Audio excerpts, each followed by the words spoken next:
with this new group coming in, it's more business-like. Clearly industrial base is up there. They have terrible, they're working to be able to, build new tank lines and T-90s, not a lot now, about 50 a month or something. But it's they're working at rebuilding. They're absolutely broken.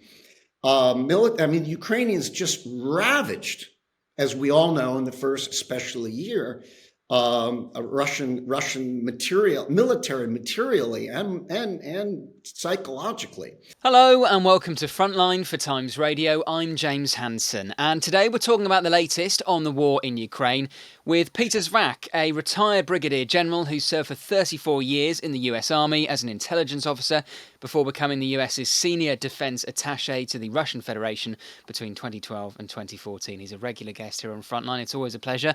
General Zwack, welcome back. Distinct pleasure to speak to you and my British, English allies and friends.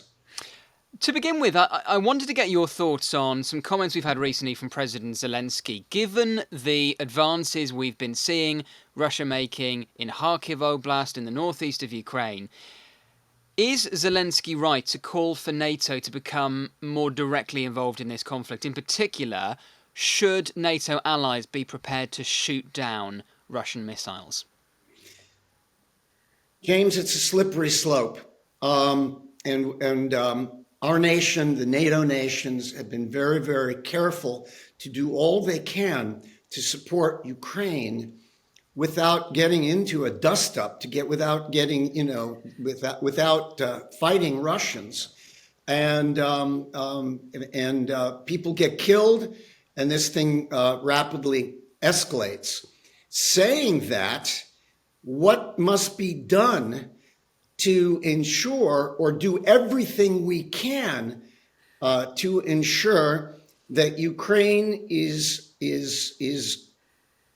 enabled both materially and with morale and moxie to continue this grinding, awful fight where they have been extraordinary in the last, good God, can you believe it? It's been 15 months. So this is hard. I'm one that believes now that we need to take our gloves off as far as letting the Ukrainians fire into Russia with whatever systems that they are provided. And there are some out there that are intrigued by the thought of not going in to engage the Russians, but to set up, as we talked about in 2022, a no-fly and no-drive zone. And maybe that line is the Dnieper River, the Dnipro, giving the Ukrainians the ability to fight with their full resources along that 600-mile front, which is a formidable task, especially when you are in a meat grinder situation. At that point, it comes down to if there's something along that line with NATO, but it would probably be a coalition of the willing, because I can't see NATO at 31 supporting that. Then you go public and say, we are here up to this line. We're not going beyond, to backstop, to support our Ukrainian partners, our friends who are under a beyond the pale 17 months of continued aggression, where the violence of such is every bit now as bad as day one of the invasion. And the thing you throw back at the Russians is you lay it out to the world, and we will say, we could say we will go to this line, we will stop. Russia, it's your choice. We don't want to fight, but we want to ensure this free, independent, struggling. It's not a perfect nation, but it's given every right to survive within, if you will, we define our greater Western civilization because it's grown into that. So I think it's a really, really dangerous scenario. Maybe there's a no-fly, no-pen zone, farther back from the Dnipro, but that might be an in-between measure from launching NATO forces into combat. Now, the other piece of this, and we're hearing it, which is a good step, and maybe the first step, and maybe it just goes to that we would all hope for, is a major NATO training effort. But what they're talking about is NATO troops in Ukraine helping Ukrainian forces train. And of course, they will for sure be subject to Russians' attacks, and people will unfortunately get killed. And then it just goes on. And so this is a desperately difficult situation because we don't want to do this. We don't want to get into a situation where we engage the Russians, and the Russians know it. And they're playing their brinksmanship, and they're playing their nuclear brinksmanship, and they're throwing out their threats. They said just a week or two ago that they'll hit UK if when David Cameron was there and talking about doing all they can to support Ukraine. So James, this is hard stuff. I would rather not go down these paths, but can we, whatever we call ourselves, the free-minded West world, the free-minded world, it's not just the West, see Ukraine fall, be forced to submit to the Russians. And this is partially medieval. Russians want the Ukrainians to submit, and I am skeptical that Putin's ambitions stop at occupying all the Donets and calling it a win. I think that just sets up the ground for future war. So I know everybody has a view. I try to be moderate. I believe now we need to go all in with the weapon systems support, and then consider some of the things that have been talked about within NATO, realizing that NATO at 31 nations will never support a full intervention. And maybe we're back to the discussions of no fly and no drive zones. And it is interesting, Peter, that you mentioned in particular whether it is time to look again at Western-supplied weapons being used to hit Russian targets behind the Russian lines. And you mentioned David Cameron. He made the comments a couple of weeks ago saying, as far as Britain is concerned, and Britain appears to be a bit of an outlier in this sense, that Britain is prepared for Ukraine to use British-supplied weapons however it sees fit. You're starting to hear the German foreign minister make similar sounds. However, there's a bit of tension within the German governing coalition. Do you think America will move on that? And do you think Joe Biden and the White House will, in the next few months, say, yes, okay, you can use US supplied weapons in Russia? I think that, again, our presidents of the nations, especially with nuclear weapons, feel they owe a number one obligation to keep their own citizenry safe from a worst case nuclear holocaust. And that includes our allies and friends. And I think that this weighs on, when you have that type of responsibility, you can't just willy-nilly make a decision like that, because it's consequential. Now, when we take a rational thinker approach, one wants to believe that Putin and the Russians want to push it all the way to the hilt, but don't want to go to a nuclear war. But if there's anything we know about war and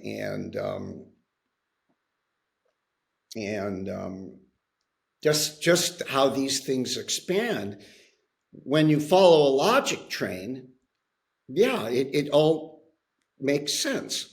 But when you start to add passion, history, pride, ego, reputation,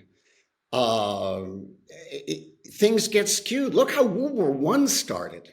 Nobody wanted to go to war, but everybody, just piled in, and then they had World War II was different. I believe the environment is more like the 30s, where we see Ukraine in some variation, sort of equivalent of what Czechoslovakia was in 1938, and the West didn't fight for the Czechs, and aggression, and Hitler was emboldened.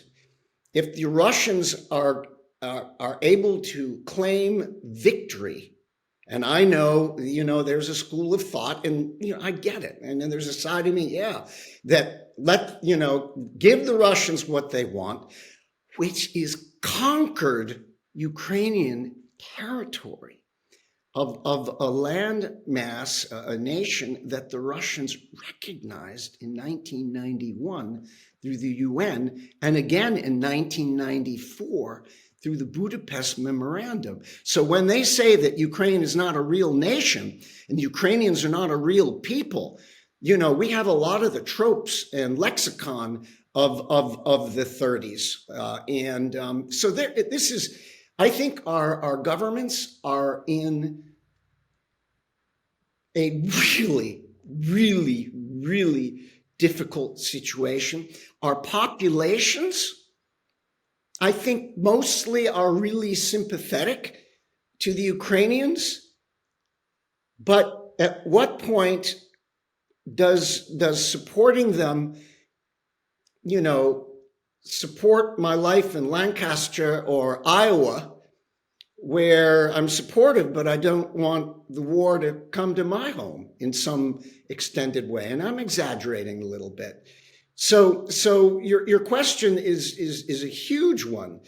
The other, the option to not support them, we're going to support them, but to what degree is then Ukraine is in a meat grinder fight along this long front, which could be akin a bit like World War I, but it's also a lot like the German, Russian, Soviet Eastern Front fights from 42 to 44, which was over the ground, really 43, over the same ground that is going on now. And the Soviets wore the Germans down, who were better fighters initially. The Soviets learned, as the Russians are learning, and started to push along the front after the Battle of Kursk, all around. And then the German front started to erode and leak, and then collapse. One key thing in the war right now to watch, and there's a discussion about the Russian ability to really, really take the war deep. I believe that right now they're not fully capable of doing that. When you study their formations, their military, their armor, their mobile, heavy mobile, are not up to it. But the Russians were among the first that wrote the doctrine of exploitation and operational maneuver groups. And one of the things that we must all watch, and Ukrainians are sure, if somehow the Russians are able to build an operational reserve of armor and mobile things that could actually exploit one of their not, I wouldn't say breakthroughs, but one of their hotspots. So we can go on and on. You've got me on a line of thought. I'll go any which way you want to do. The bottom line, we need to avoid going toe to toe, eye to eye with the Russians. But at the same point, we can't let, I believe, with what they've shown, and again, who are we? What are we in our Western, our greater free world nations? If we see Ukraine fall on the eastern edge, border of Europe, and that would be a really, really hard thing. It would be the question. What I'm afraid of is in 2 or 3 or 4 years, is fingers being pointed, like after 1939 and Chamberlain and all that. Who lost Poland? I mean, who lost Ukraine if Ukraine falls? And what do we look like? And then the other things, again, you've got me on a train of thought, is China watches. Vladimir Putin was just in Beijing and Harbin and Xi Jinping. And Taiwan, that's all out there. And I believe Taiwan is in part linked to Ukraine as far as a measure of resolve, Western or free-minded resolve. Iran is a mess right now. Again, they lost their president and foreign minister, but they are solidly linked with Russia. And then you have the straight dangerous voltage of North Korea that can create a lot of mischief in the Pacific. I'll stop here.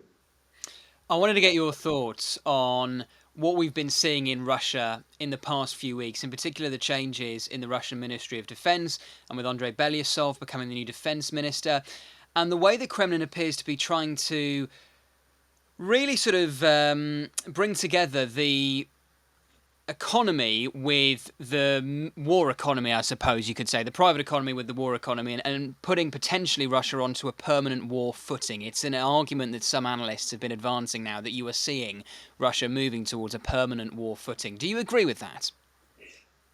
We've heard the term that Mark Galeotti threw out there, Russia and Putin's forever war. And clearly, Putin and Russia, with Russia, have put Russia on an existential thinking basis in a way that the West, I don't think, fully comprehends. And Putin has made this now a struggle for Russia's existence, its principles and mores, its people, its land, the Western threat, and a lot of this narrative is the narrative that Stalin adopted when the Nazis invaded in 1941, and then all of a sudden he started to call out patriotic Russia, patriotic Soviet Union, and Putin and the regime is playing all those patriotic terms and decadent NATO and the corrupt West and U.S.-led CIA, anti-Russian cabal, so they have moved psychologically first, and they're now materially working toward that into more of a war footing. And that goes with the Andrei Belyasov, the new Minister of Defense, who is a civilian, I guess you would call technocrat, that has been in the system and has Putin's trust, replaced, I think, increasingly the figurehead Shoigu, who I think was frankly overmatched by all this, and had not been a very, very good war leader. And then a whole bunch of sackings. I mean, they fired the deputy Mindef, Timur Ivanov, for corruption. Arrested him, and then another was Deputy Minister of Defense Alexander Fomin, who we knew in our time as a officer working on the General Staff, Ministry of Defense in Moscow. What is extraordinary is that I came to Moscow in 2012, in the summer of 2012. And at that time, just 2 months afterwards, Anatoly Serdyukov, the Russian Minister of Defense, was fired, moved on for corruption. And in came Shoigu, Sergei, and General Valery Gerasimov. And until a couple weeks ago, they had been there for 12 years. That doesn't happen in any country in the West. But let's look at it. This is where we go back to Game of Thrones. It's trust.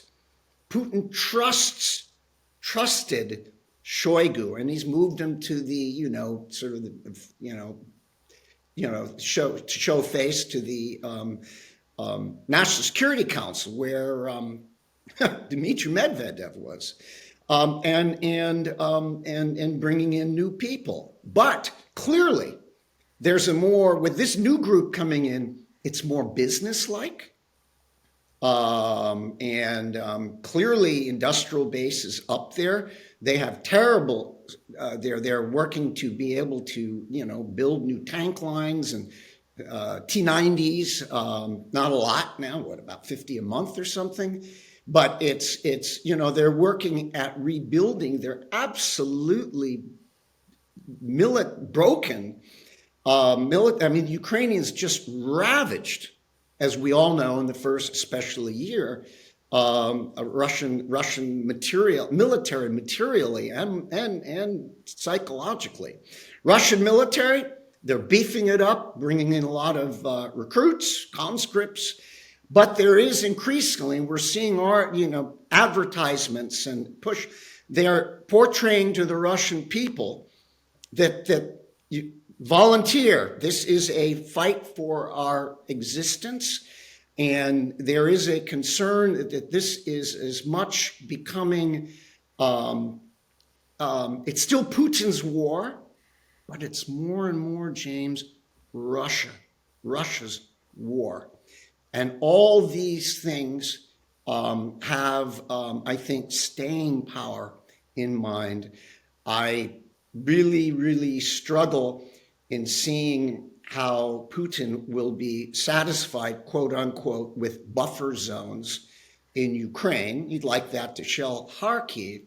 But deep down, I believe he wants to again, as he did in 2022, ultimately want to finish the Ukrainian government and its independence and put it under Russian suzerainty. So yeah, the bringing in Belousov was important. And we're seeing, we're seeing, can we believe that just 9-10 months ago, we had Prigozhin, Prigozhin with his drive to Moscow? That was just 9-10 months ago. And we're all kind of, is the Putin regime going to survive this? And they have. I mean, they've shown resilience in all of this, a troubling resilience, but also with this Mother Russia, it gives, I think, Putin and the regime the carte blanche to be more authoritarian domestically. And they have been really hard on opposition. Not like Stalin was, where they all got taken and shot somewhere, but ruthlessly too. I mean, they killed Navalny. Can you believe that was just 3 months ago? And so there is a lot to weigh. To come back to your question, Ukraine is fighting for its life, friends. And they're exhausted. They've proven to be great fighters, and they adapt. But they have significant manpower shortages, where the Russians, with their mobilizations and call-ups, will continue just to throw forces into the meat grind. Apparently, the latest rounds around Kharkiv, they did get surprised, but I always worried with the fights along the Donetsk line, the Donbass line, that the lines extended out north of Kharkiv and then out towards Sumy and Chernihiv out in the west were always very, very vulnerable. And we're seeing that now. The Russians are significantly better than they were. Ukrainians are better than they are, but they have adapted. There's nothing like getting beaten up and your nose punched and you survive to learn and survive. And so you do have a basis of trained veteran Russian troops, though the overwhelming majority still are raw conscripts, raw recruits that are being fed into this charnel house now that was Avdiivka, and now being in the fights now, these awful fights around Kharkiv, in Lysky and Volochansk. So it just goes on. Last thing, the technology. It's getting, in many ways, with all the high tech, it's getting more viscerally brutal on the elemental way, and we've seen just again the brute force on force artillery and shells and and all that we've talked about, these awful glide bombs that we're hearing about, that a Su-20-35 or Su-20-34 can, out of range, launch them from 50 kilometers away, and with some basic GLONASS satellite comms can get pretty close to a target. It's sort of like a cruise missile bomb, a ton. And when you drop, they were used around Avdiivka, and then it's certainly Volochansk. This is crushing to defenders in the trenches and everything else in the cities. And I just try to think about what it must be like for the Ukrainian fighter, where a lot of them can't be replaced. You mean they're there, and the rotation system has gotten a lot harder and harder because there are not as many troops to come in, and they've had to call up 25-year-olds. They're trying to save the youth of Ukraine. Most of the fighters on Ukrainian active duty, if you can believe, in the fronts are between 40 and 43 years old. Can you believe that? So this is a grind, and it goes on over time, and I think that's part of Putin's strategy. It's going to wear them down. And at what point is there, in their minds, though we don't see it anytime soon, do the Ukrainians actually start to break? Because this is as desperate of defense, sustained defense, that we've seen in modern times. And the 6 months lost in my own Congress and in the West, and with getting Ukraine munitions at a critical time, the Russians were really able to, I think, take advantage of that. They're much smarter than they were 2 years ago, though not necessarily. We're better. Ukrainians are better, but the Russians are much improved. General Zwack, you always give us plenty to think about. Thank you once again for your time. Thank you for joining us on Frontline. Hey, just Thank you. World peace. We gotta get through this, and we're at that point where we have to look reality in the eye, and if we want this struggling, desperately fighting democracy in Europe to survive, this is the time when we got to figure out something that works. And I think what that sweet spot between going, overly aggressive and not doing enough, and then finally, this is also not just an American or European. This is a global issue and United Nations issue. The problem is what much of the global South, unfortunately, is staying out of it and maybe quietly supporting the Russian position. And so this is hard. We got to keep working it. There's no easy way. God bless. Always a pleasure. Thank you so much. Cheers. Thank you. Thank you for watching this episode of Frontline for Times Radio. For more on the war in Ukraine, subscribe to the Times Radio YouTube channel. Listen to Times Radio on your digital radio, or you can read the Times online with your digital subscription or in print. Thank you and goodbye.